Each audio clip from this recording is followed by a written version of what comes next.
Dans sa lettre aux Romains, saint Paul exhorte les fidèles à offrir leur corps comme des sacrifices vivants, saints, agréables à Dieu, Romains 12, 1.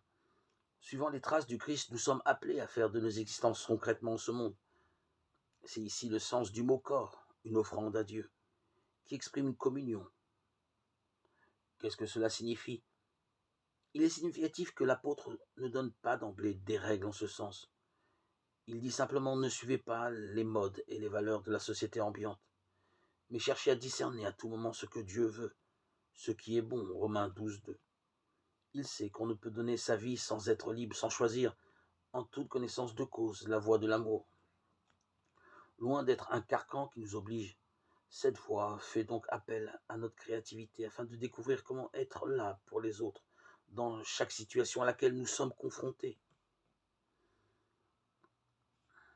En fait, dans le reste du chapitre 12 Romains, Paul parle surtout de la vie de la communauté chrétienne, où des dons différents sont réunis en un seul corps. Nous vivons pour Dieu quand nous comprenons que nous sommes membres les uns aux autres, 12.5, et quand nous en tirons les dernières conséquences.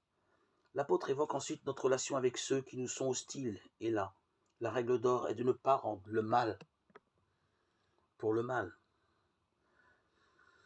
En définitive, c'est essentiellement dans nos relations avec les autres que le don de nos vies à Dieu prend sa forme concrète.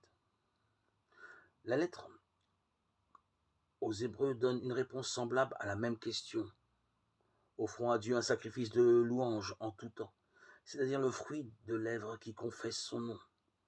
Quant à la bienfaisance et à la mise en commun des ressources, ne les oublions pas, car c'est à de tels sacrifices que Dieu prend plaisir. Hébreux 13, 15, 16.